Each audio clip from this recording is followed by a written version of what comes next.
المغرب خسر افريقيا لانه طيب مع الاندال، طيب مع الاوغاد. يا مغاربه انتوا بتعاملوا الاعداء والاخصام بطيبه زياده قوي عن اللزوم. يا مغاربه اللي عايز يكون بطل لازم يعامل بالمثل بل واكثر بالمثل. تم استدراج المغرب لخساره لقب افريقيا. قرارات تحكيميه كانت صحيحه جدا، بدايه من الغاء هدف السنغال اللي هو فاول صحيح ضد اشرف حكيمي، بالتبعية إلى ركلة الجزاء الصحيحة 100% عشان نشوف أفعال صبيانية من كل السنغال، لاعبين ومدربين وحتى الجمهور اللي كان عايز يقتحم الملعب ويبوظ الماتش واعتدى على رجال الأمن، ويعني إصابات بالجملة.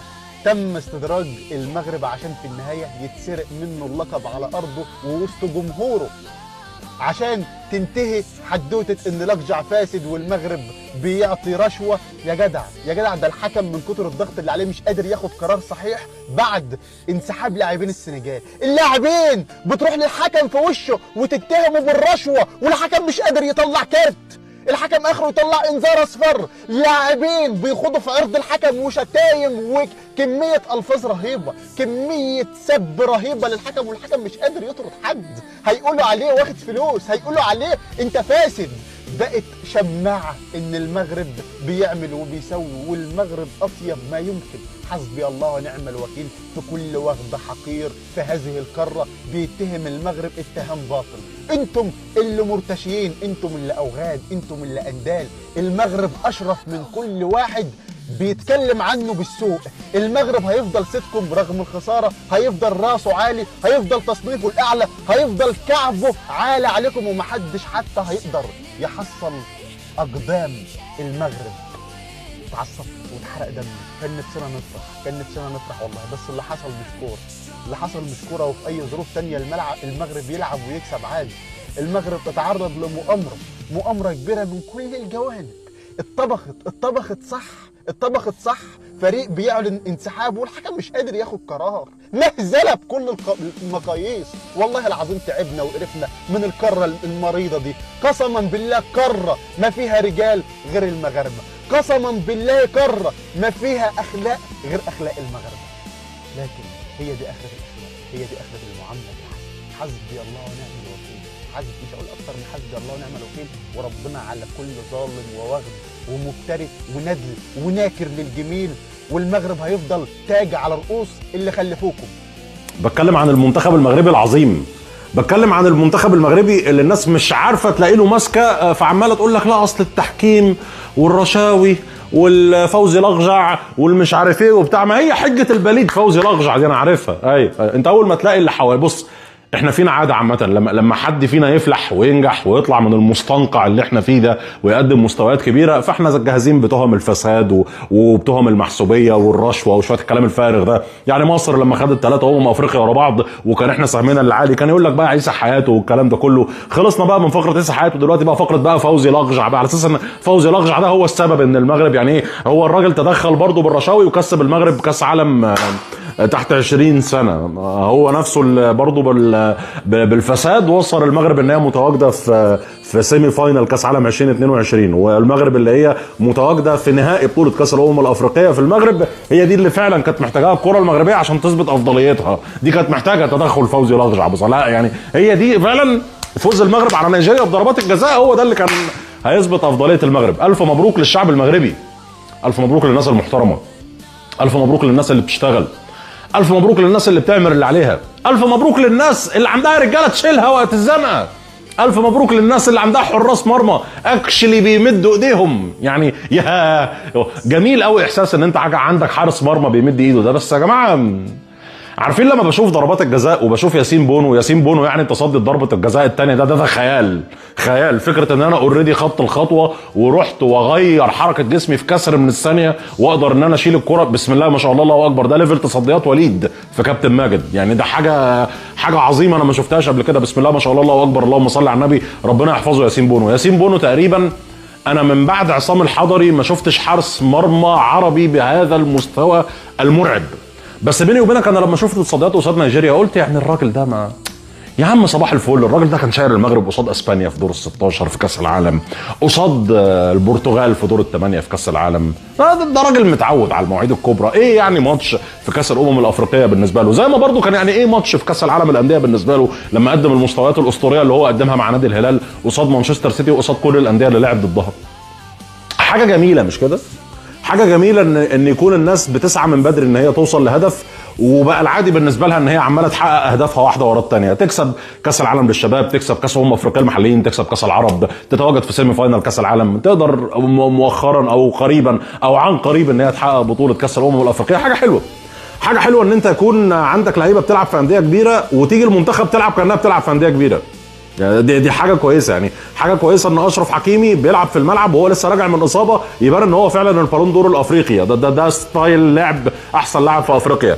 حاجه كويسه ان انا يكون عندي لاعب في ريال مدريد بيجي المنتخب بيلعب احسن ما بيلعب مع ريال مدريد، زي ابراهيم دياز، او حتى نصير مزراوي اللي مش بيقدم احسن مستوياته مع فريق مانشستر يونايتد، بس النهارده كان نجم الماتش عادي. نصير مزراوي، الشيخ مزراوي، يعني هو اوفر شادود في منتخب المغرب ان هو فوقيه اشرف حكيمي، بس في الباك الشمال الراجل النهارده عمل كل حاجه، هجوم، دفاع، قطع كوره، مرتدات، شغل، عمل كل حاجه في الكوره. reviennent pas et je vais même te dire, je sais pas quel est votre sentiment, mais si Diaz ne rate pas le péno de cette façon et si le Maroc gagne cette CAN après le péno, le goût qui serait resté, qui serait resté sur cette CAN, franchement ça aurait été une sale odeur finalement. Et ça me fait de la peine, et ça me fait une peine folle pour les Marocains qui ont organisé magnifiquement bien cette compétition, qui travaillent dessus depuis des années, qui ont des stades fantastiques, qui ont tout fait pour que ça se passe remarquablement bien. Moi j'ai pensé que tout avait été exagéré sur ce qu'on a dit autour d'eux et d'avantages dont ils ont bénéficié, et je n'y crois pas une seconde à tout ça. J'ai presque envie de dire que bah écoutez, tant pis, amis marocains, ça se termine comme ça. Je crois qu'on aurait jeté un tel voile de dégueulasserie s'il l'avait gagné avec le péno de Diaz, qu'il y aurait eu, je sais pas, j'ai peur de ce qui serait passé. J'ai peur de ce qui serait passé. Pendant 2 semaines, ça aurait été triste pour les Marocains aussi. Voilà. Hein. Même les Marocains auraient eu un goût amer. Bien sûr. Non mais Daniel, pour moi, si Brahim Diaz met ce but, clairement il y a un gros problème de sécurité, parce que moi je pense vraiment qu'il peut y avoir de la chasse à l'homme à l'intérieur du stade. Ouais, c'est aussi Elton, aussi. Et moi je suis totalement d'accord, c'est la conséquence de tout ce qui s'est passé ces dernières semaines. Il se passe pas un match sans qu'il y ait une polémique. السلام عليكم. بقيت ساكت 18 ساعه قبل ما ندير هذا الفيديو باش نتحمل المسؤوليه الادبيه والفكريه ديال اي حاجه غنقولها وما ندم على حتى شي كلمه ربما قلتها، واخا انا بالنسبه لي جواب رفيق بوكر كافي. البارح عشت اصعب لحظه في حياتي مور الموت ديال الوالد الله يرحمه، هي انني نكون هاز ميكرو وكنعلن بان السنغال بطله افريقيا. في نفس الوقت كنت كنحمد الله لان كنقول بان هذا درس مستفاد، حيت بزاف ديال المغاربه حتى لهنا كانوا كيعتبروا باننا ما عندنا علاش نتحسدوا، انه عادي اي حاجه طرات عاديه. واثبتنا للعالم جدارتنا في تنظيم التظاهرات الكبرى. جا كلشي انبهر من بنيه تحتيه المغرب، جا كلشي انبهر من الخدمه اللي كدار، وهذا الشيء بينا من خلاله بانه خطينا خطوات نحو المستقبل، بين خدمه نقيه اللي حنا مستمرين فيها، وباننا كما قال السلامي اللاعب ديال الاردن غاديين الى الامام. علاش؟ لانه كاين واحد الرؤيه ملكيه واضحه، وكاين واحد الرغبه شعبيه ديال المواطنين كاملين في اننا ننتشلوا هذه البلاد مما تمثله القرار الافريقيه في اعين بزاف ديال الناس من تخلف وانحطاط في المستوى وتاخر على الركب.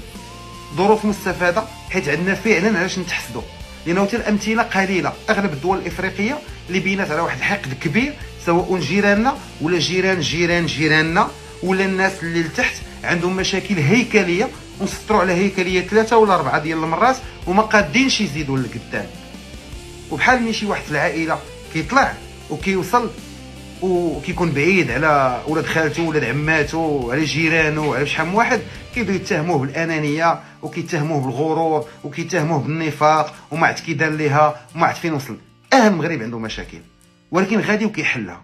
وقع تمويه اعلامي كبير من بعد النجاح ديال بلادنا في تنظيم كاس افريقيا من طرف زمره الحاكمين في بعض الدول، باش ما يبقوش غير مدهوشين بداكشي اللي وقع، وتزيد نجاح تنظيمي على نجاح رياضي غتجيب لهم السكته القلبيه. ووقع خبث اعلامي كبير وظلم صريح للمغرب، ولاو كيقولوا بان هاد الكاس مشريه من الاول، وبان التحكيم جاي مع المغرب، وبانهم باغيين يعطيو كلشي للمغرب. واللي وقع في النهايه البارح كان يقدر في حاله انفلات امني انه يهدد التنظيم ديال المغرب لكاس العالم 2030، وهذاك هو الحلم ديال بزاف ديال الناس اللي ما عمرهم يقدروا ينظموا كاس العالم، ولا باقي خاصهم 50 عام واحد اخرى باش يوصلوا لديك المستوى. انفلات امني، يموت شي واحد في الملعب، ينوض صداع ما بين المغاربه والسنغاليين في الزنقه، يمشي شي مغربي يتقتل في السنغال بحال اللي شفنا، وحنا اكبر جاليه في المغرب ان هي الجاليه السنغاليه. كان يمكن ان يحدث ما لا يحمد عقباه. ما بغيتش انا نقول لا ابراهيم دياز ضيع بيرانتي بالعاني، لا هذيك الشيء كان نداوين عليه في التليفونات، لا الماتش نبيعو دوفيس. انا كندوي على اننا حنا كمغاربه الشعب الحنين خصنا نعرفوا قيمه بلادنا، وخصنا نعرفوا بان بزاف ديال الناس بوحدين ليهم هنا، بدايه من اللي مشى كيدير مراسلات في الظلام، مرورا باللي قال بانه تقطع التيار الكهربائي، والناس اللي كانوا غيتسطاو قال لك على البيلانتي ديال طنزانيا ومن تما هما ضدنا، ملي بدا كيشير لنا بيديه بانه عنده 7 ديال الالقاب. 7 ديال الالقاب اخويا كلهم شي النجمه اللي كاينه الوحيده المعترف بها عالميا هي النجمه ديال كاس العالم، هي النجمه اللي عند الارجنتين وعند المانيا وعند ايطاليا وعند فرنسا وعند البرازيل. هل يضع المنتخب المصري النجمه الافريقيه فوق قميصه في كاس العالم؟ لا. هل يضعها المنتخب الكاميروني؟ لا. النيجيري؟ لا. المغربي؟ لا. لان النجمه الوحيده المعترف بها دوليا هي ديال كاس العالم. المنتخب المصري اللي كيتغنى بما فعله لم يربح اي مباراه في كاس العالم، والمغاربه دائما ما كانوا كيحلوا الباب. اول فريق تاهل الى كاس العالم باللعب في 1970 هو المغرب، اول فريق مر الى الدور الثاني هو المغرب، اول فريق وصل الى النصف النهائي هو المغرب. والالقاب الافريقيه اللي حيدنا منهم واحد الجوج كانوا كيتلعبوا في اسطوان، كانوا كيتلعبوا في الجرده في كاس لعبه فيها السودان واثيوبيا ومصر، وحيدنا اللي تخادوا صحه ملي كتكون مصر هي الدوله المنظمه في 2006 و 1986. راه ما يشيطوا لكمش بزاف. حنا ناقصنا خبز كروي وناقصنا خبز اعلامي، وانا بالنسبه لي حسن ما يكونوش عندنا. ونفضل انني نتظلم وانا عارف انني غادي في الطريق الصحيح على انني نظلم وانا عارف انني غير كنوم الشعب ديالي وكنموال. افريقيا كلها عندها مشاكل هيكليه، بدءا من جنوب افريقيا اللي كتعتبر البلد اكثر تطورا بمشاكل الميز العنصري، والسود اللي اكثر من 80% عايشين في القهره ديال بصح، وكذلك مشاكل اللي عندهم ديال الايدز. والدول قليله في افريقيا اللي كانوا عندها دروس مستفاده باش حاولت انها تعتق راسها، واللي فيها النخبه السياسيه ولات كتعرف بان الطريق ما موصل حتى شي بلاصه. منهم رواندا اللي كانت عندهم حرب طاحنه ما بين الهوتو والتوتسي، وتما هما يجمعوا راسهم قال لك لا هادشي ما خاصوش يبقى بحال هكا. وتا جنوب افريقيا اللي عاشوا الميز العنصري. هناك دول بحال ناميبيا اللي خدات الاستقلال ديالها في 1990 باقي الالمان هو اللي كيتمتعوا بجميع الحقوق، وبلا ما نساو بان هاد الدول اللي تحت منا باقيين كيتعاملوا بعمله نقديه ديال فرنسا اللي هي لو فرون سيفا، واللي كانوا كيقولوا واحد الوقت بانه غيتعوض بالدرهم. الى المغاربه محسودين على شي حاجه ديال الصح. الا كانوا مشاكل غادي يتحلوا، حنا غاديين في الطريق الصحيح. الا كانوا الناس حاسديننا لان كيشوفوا بانهم ما بقاو في بلاصتهم وحنا محركين. ما بقاتش في المباراه ديال النهايه ديال البارح، ما بقاتش في الكاس الافريقيه واش خديناها ولا ما خديناهاش، داكشي كامل ملحوق. بقات بانه خاصنا نفهموا بان حنا ما خصناش نكونوا عديان راسنا، وبان حنا الاولين خاصنا نفهموا بان عندنا علاش نتحسدوا، ونبقاو غاديين لقدام، ونبقاو يد في يد، ونضموا كاس العالم للانديه، ونضموا كاس العالم، ونضموا تظاهرات كبرى واحده اخرى، ونخدموا على السياحه، ونخدموا على الصحه والتعليم، ونخدموا على الاعمار ديال البلاد، ونخدموا على التوازن ما بين الجهات. هادو هما الحروب الحقيقيه اللي عند المغاربه، وهادو هو اللي خاص يدار. اما كاس افريقيا ولا ماشي كاس افريقيا داكشي راه بنادم معمر به راسه. الله يعاونكم. ولك ابراهيم دياز بسببك منتخب السنغال فاز، ولك شو ضيعت؟ لهلا ما مستوعب اللي صار، مفكر حالك عم تلعب مع اولاد حارتك انت؟ لا يا حبيبي، هذا كاس افريقيا، هذا منتخب المغرب المصنف الثامن عالميا. ابراهيم دياز اتفق مع ساديو ماني لتضييع ركله الجزاء عشان المباراه تكمل. اسمع مني اللي محدش هيقوله لك واللي هتعرفه بعدين بعد وقت، بس ارجع افتكرني وقول الراجل ده قال الكلام ده في وقت الحدث بالظبط. اللي حصل ايه؟ اللي حصل ان السنغال سجلت هدف، الحكم لغى الهدف ده، وانا شايف انه كان لازم يتلغي لان فعلا كان في فاول على مهاجم السنغال، فلغاه الحكم. لكن لغاه في وقت صعب قوي، في الدقيقه حاجه و90 كان الموضوع صعب جدا انك تلغي جول دلوقتي ويتلغى. يجي بعديها يحسب ضربه جزاء للمغرب في كوره فيها ضربه جزاء، فيها شد، ما اقدرش اقول لك ما فيهاش، لكن صعبه تتحسب في وقت زي ده، خصوصا ان انت لسه لاغي جول للسنغال. صعب جدا جدا انك تحسبها. كان المفروض يعديها وهي دي تشيل دي وتمشي، انت في الماما افريكا يا حبيبي. فحسب ضربه الجزاء في صعوبه كبيره جدا، في موقف صعب جدا جدا جدا على حكم المباراه، حسب ركله الجزاء. هاجت السنغال وما عادتش وخرجوا من الملعب، مش هيكملوا البطوله، باظت البطوله. بتتكلم في مباراه فاينل، مباراه نهائي افريقيا بتبوظ في ارض الملعب، خصوصا ان كان في تشكيك كتير وكلام عن التحكيم والكلام ده طول البطوله، فكان الموضوع صعب جدا. حصل اتفاق، وده اللي انا بقوله لك اللي محدش هيقوله لك، في اتفاق حصل ان ضربه الجزاء هتتلعب وتضيع. ليه؟ لان الحكم ما يقدرش يلغيها، الحكم حسب خلاص، الحكم رجع للفار والفار قال له ركله جزاء وحسب ضربه جزاء، ما يقدرش يلغي. حكم المباراه لا يستطيع الغاء ركله الجزاء بعد ما حسبها. طب ايه العمل؟ نعمل ايه؟ نحل المشكله دي ازاي؟ اعتقد والله اعلم ان الوقت اللي طول قوي ده ان كان في اتفاق ان ضربه الجزاء تتلعب وتضيع، تتنفذ بالرعونه اللي انت شفتها دي من ابراهيم دياز عشان تتصد وكانها ما اتحسبتش، والسنغال تكمل المباراه تاني. والله اعلم، لان انسحاب السنغال من المباراه اولا عقوبات مالهاش اول من اخر على السنغال، عقوبات هتكون صعبه جدا، زائد ان الماتش باظ. الحدث ده العالم كله بيتفرج، الدنيا خربانه وهتفضل خربانه بعد اللي حصل ده، لان الحكم كان ضعيف واقل من المباراه. لان موقف زي ده الحكم مهزوز، الحكم مش عارف يعمل ايه، وموقف صعب جدا. ان قلت لا اتمناه لألد اعدائي، اي حكم هيتهز في موقف زي ده، الوضع صعب جدا. تتكلم ان انت لغيت جول وضربه جزاء بعديها، الحكم كان لازم ما يحسبش ضربه الجزاء مع انها ممكن جدا تتحسب، لكن في الوقت ده وفي الحدث ده صعب جدا ان انت تحسبها وانت لسه لاغي جول للسنغال، والحكم عمره ما هيرجع في كلامه. فلازم حصل اتفاق، ده من وجهه نظري، دي قرايتي للمشهد من بعيد كده، ان ابراهيم دياز يضيع ركله الجزاء عشان الدنيا تمشي والمباراه تكمل والسنغال يرضوا يرجعوا لارض الملعب تاني عشان الماتش يتلعب ما يتلغيش، لان كان خلاص المباراه على وشك انها تتلغي فورا والسنغال يروحوا، وكان الكاف يقول قراره بقى، هيقول اعاده مباراه مستحيل، هتدي الكاس للمغرب كارثه، وهيحصل مشاكل كبيره جدا وبلبله وكلام كتير قوي قوي. فحكم المباراه في موقف لا يحسد عليه، والكاف في موقف لا يحسد عليه، ومشكله كبيره جدا. وخلينا نشوف الماتش هيروح فين. سؤال للشعب المغربي صراحة ولكل من تابع مباراة النهائي ما بين المغرب والسنغال، إحساسي بعد ما شفت ضربة الجزاء بتاعت إبراهيم دياز وطريقة شوطتها ورد الفعل من منتخب المغرب ومن منتخب السنغال. أصل دي مش ردة فعل أبدا إن واحد ضيع ضربة جزاء بطولة، ولا هي دي ردة فعل ماندي ولا منتخب السنغال ان هو انقذ ضربة جزاء تطلعه من البطولة. دي مش شوطة عيل صغير. انا من رأيي والله اعلم، اللي شايف ان انا غلط ممكن يغلطني عادي، ان الموضوع كان متفق عليه. خلاص يا جماعة تعالوا ما تزعلوش واحنا هنراضيكم، وانتوا اتلغالكوا جون واحنا كمان جالنا ضربة جزاء، فدي قصاد دي، وبعد كده بقى اللي يقدر على التاني ربنا يعينه. خلاص من هنا ونقلب الصفحة ونعمل صفحة جديدة، لان كان هيحصل منظرنا هيبقى وحش قوي قوي قوي قوي قدام العالم. فده من وجهة نظري ان ده اللي حصل. يعني لو حد عنده رأي تاني يا ريت يقوله، بس انا شايف ان هو ده اللي حصل، لان ردود الافعال بتاعت سواء اللي ضرب الضربة ومنتخب المغرب واللي صد الضربة ومنتخب السنغال كانت غير طبيعية بالمرة. وحتى يعني دي مش شوطة واحد بيلعب في ريال مدريد خالص كمان. يعني انت لو جايب واحد بيشوط في الملاعب الخماسية في اي حتة في مصر هيشوطها قنبلة صاروخة صراحة يعني.